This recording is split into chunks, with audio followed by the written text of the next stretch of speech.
Hello friends, അസ്സലാമു അലൈക്കും. ഒരു പിസ്ത ഷേക്കൊക്കെ ഉണ്ടാക്കാമെന്ന് വിചാരിച്ചുള്ള പ്ലാനിൽ പിസ്ത നന്നാക്കാൻ ഇറങ്ങി തിരിച്ച ആളാണ് ഞാൻ. പക്ഷെ ഈ ക്യാമറയിൽ ഇതുപോലെ ഇങ്ങനെ കൊണ്ടുവന്നാൽ ഇതാവൂല.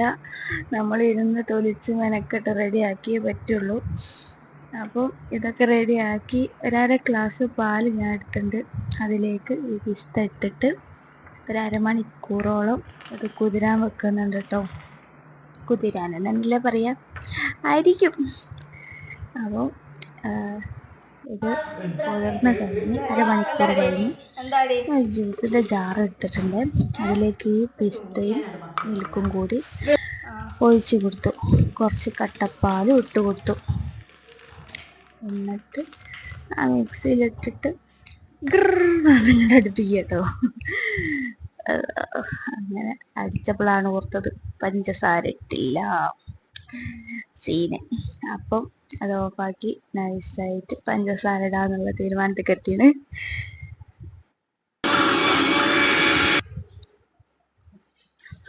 അങ്ങനെ നമ്മൾ അതിലേക്ക് പഞ്ചസാര ഇട്ടു.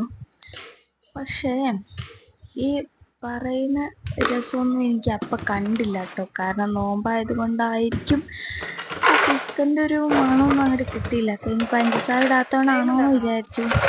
ഒന്നും കൂടി അടിച്ച് സെറ്റാക്കി ഐസ് ക്യൂബ് ഒക്കെ ഇട്ട് സെറ്റാക്കി നോക്കട്ടെ എന്ന് വിചാരിച്ചു കേട്ടോ. അപ്പം ഇനി നല്ലോണം ഒന്ന് അരിഞ്ഞ് തരണം. നമ്മുടെ പിസ്ത ഒന്നും അരിഞ്ഞിട്ടുണ്ടാവില്ല. അപ്പം അത് അരച്ചെടുക്കട്ടെ. എങ്ങനെയുണ്ട് എല്ലാവരും നോമ്പൊക്കെ? എൻ്റെത് എന്തായാലും അടിപൊളിയായിട്ട് പോകുന്നുണ്ട്. ഓരോ ദിവസം ഇതുപോലത്തെ ഓരോ ജ്യൂസും തീരുമാനമായില്ലേ. എന്തായാലും ഇത് അരിഞ്ഞിട്ടുണ്ട്. പക്ഷേ ഇതിനൊരു കളറില്ല കേട്ടോ. ഈ പിസ്ത ഷേക്ക് എന്നൊക്കെ പറയുമ്പോൾ ഒരു ഇച്ചിരി കളറില്ലേ. ഞാൻ എന്ത് ചെയ്തു, പിസ്തൻ്റെ എസെൻസ് കുറച്ചായിക്കട ഒഴിച്ചാണ്. 2-3 തുള്ളി, അധികമൊന്നുമില്ല, ചെറിയൊരു ലൈറ്റ് പച്ച കളർ കിട്ടാൻ വേണ്ടിയിട്ട് അതായി ഒഴിച്ചങ്ങാണ്ട് ഒന്ന് അടിച്ചെടുത്തിട്ടുണ്ട്. എന്തായാലും ഇത്രേ ഉള്ളൂ പിസ്ത ഷേക്ക് എന്ന് പറയാൻ. പക്ഷെ ഞാൻ ആ നോമ്പതിൻ്റെ ഇടയിൽ കൂടി കയറിയതുകൊണ്ട് പിസ്ത തൊലിച്ചെടുക്കൽ എനിക്ക് കുറച്ച് മെനക്കെട്ടുള്ള പണിയായിരുന്നു. അങ്ങനെ എന്തായാലും നമ്മുടെ ഷേക്ക് റെഡി ആയിട്ടുണ്ട്. അൽഹംദുലില്ലാ. നോമ്പ് തുറക്കാൻ ഉള്ളതായിട്ടുണ്ട്. ഇത് കുറച്ച് കട്ടി കൂടുതലാട്ടോ.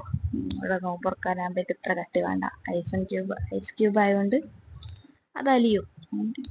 അപ്പം എല്ലാവരും എൻ്റെ ചാനലൊന്ന് സബ്സ്ക്രൈബ് ചെയ്യണേ.